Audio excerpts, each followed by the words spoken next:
Good morning, students. Today we will learn about adjective clause or relative clauses. Before we proceed to learn adjective clauses, we need to identify adjective first. So I know you all know about adjective. Adjective is a part of speech that modifies noun or pronoun. Okay, it says it gives us more information regarding noun or pronoun. So here, look at the screen.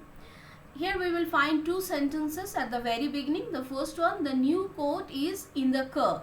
Okay, so here the new coat, the very word new, it is placed just before the word coat.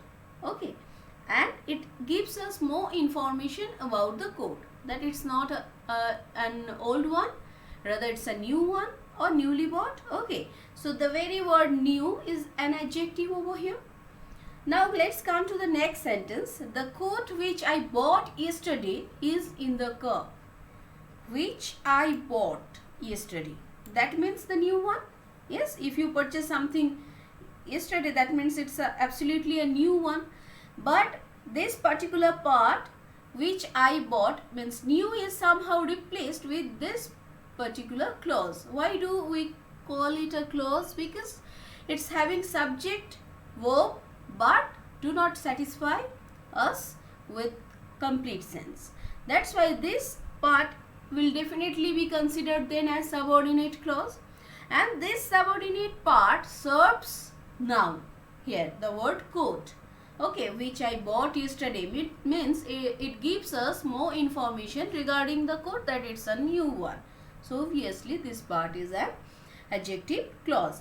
Now you will obviously find the adjective just before the noun, as we find new here before the word coat. Okay, but in the next sentence, which I bought yesterday, this part comes just after the word coat. Okay, so an adjective clause will definitely be following the noun or pronoun in the sentence.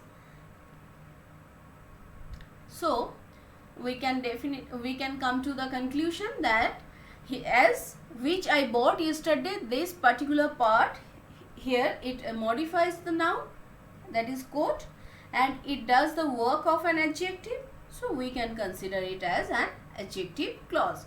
So what is an adjective clause? An adjective clause is a subordinate clause which contains a subject and a predicate and does the work of an adjective, right?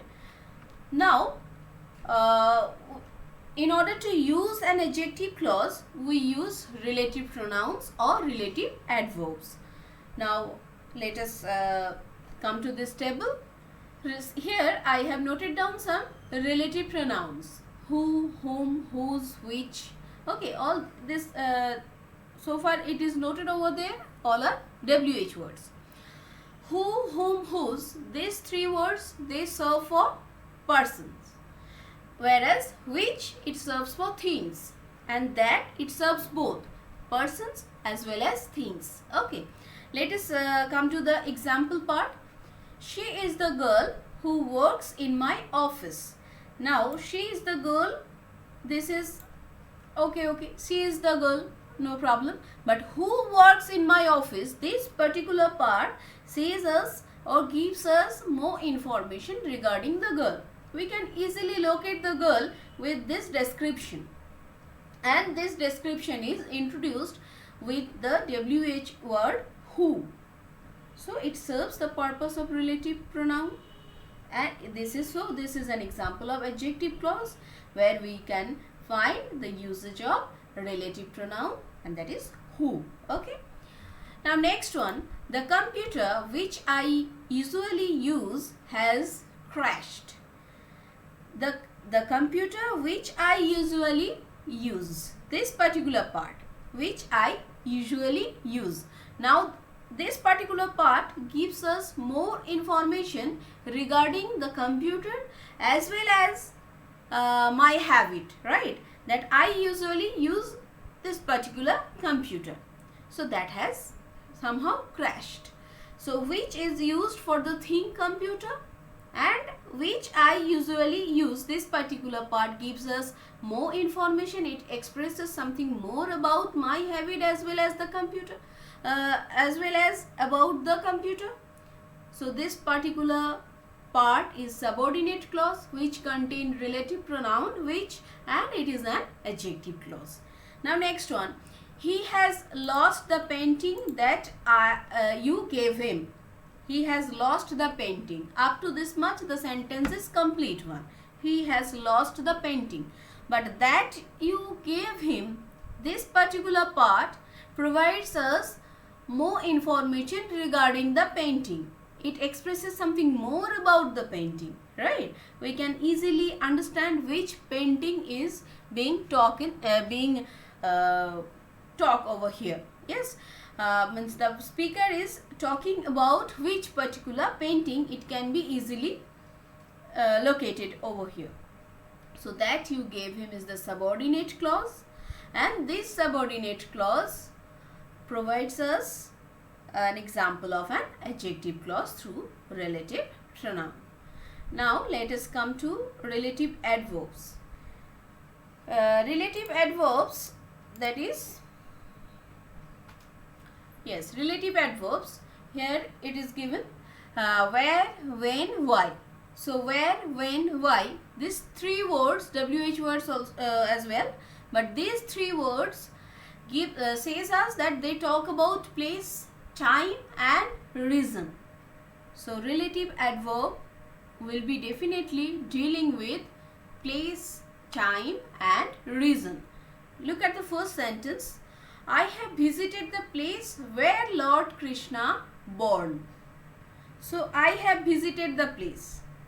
This up to this much the sentence is complete one. We can get an idea regarding the sentence. But when it comes where Lord Krishna born, means without mentioning the particular name of that particular place, also we can understand, we can locate the place because it gives us information regarding that particular place.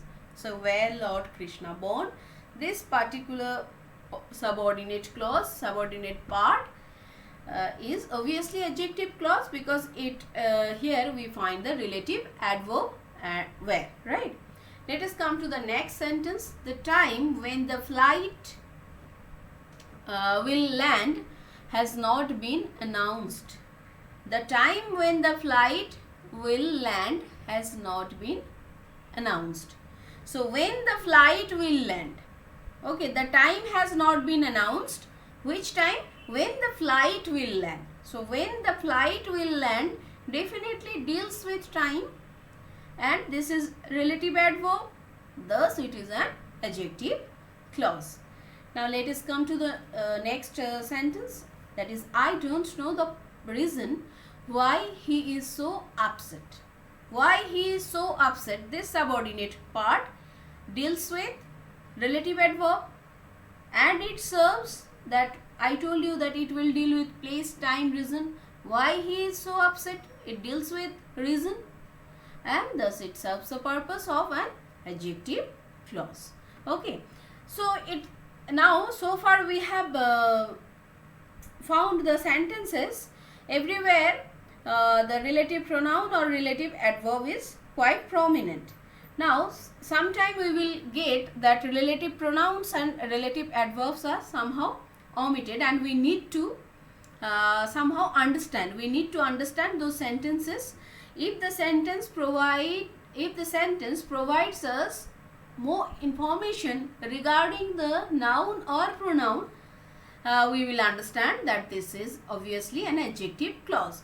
Now such examples are, I have given 4 examples over here, that Anuva saw a girl she knew. Okay, Anuva saw a girl she knew. Now here, as soon as you all can see the sentence, Anuva saw a girl she knew, means something is missing over here. And what is that missing word? That is whom. Anuva saw a girl whom she knew. Now here in this sentence, suppose whom I have written in the bracket in order to make you understand. Okay, but if the word is not there, okay, whom she knew. Anuva saw a girl whom she knew. Now as soon as you all find the sentence over here, now also I have removed the word. Now you all see, Anuva saw a girl she knew, means whom she knew, whom automatically comes here. We can automatically understand that the word whom is missing over here, and this whom, it says us something more about the person. So relative, this is relative pronoun, and it is the sentence, this part is obviously an example of an adjective clause. Now let us come to the next sentence. The reason why he has come, the reason he has come is to ask for my car. Now here the reason, if I again delete the word, the reason he has come is to ask for my car. Here also, as soon as we read the sentence, automatically the word, the reason why he has come is to ask for my car. So why this word automatically comes to our head, which the word which specifies reason. And when it deals with reason, it is relative adverb. And when do we use relative adverb? In order to express relative clause, that is adjective clause. Okay. Now let us come to the next sentence, that is, where is the gift he left for me? Again, if I omit this particular word, where is the gift he left for me? Where is the gift? After that, obviously there is a word that deals with either relative pronoun or relative adverb. Now whether it's a pronoun or adverb, how do we understand? Let us find out whether there is a noun or pronoun. Yes, there is a noun, gift, and it does not deal with time, place or reason.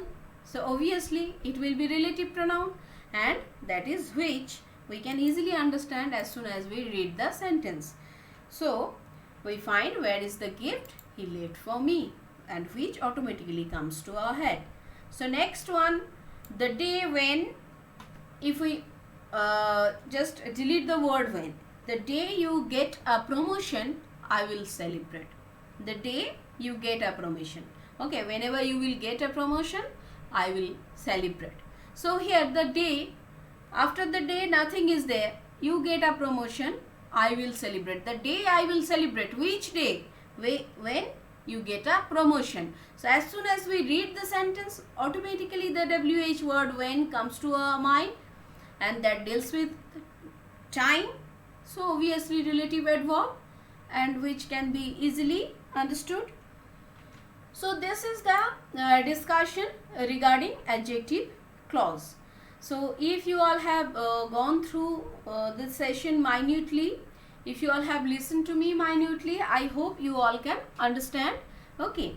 So like the days, you need to go through the study material. First you need to pause the video over here. Then you need to go through the study material. Then you need to do the worksheet provided along with this. Then you need to come back and we will have a discussion regarding the worksheet. So I will be waiting for you all here, and you all need to come back soon in order to get into the discussion. Okay. So do your work and come back fast. Okay.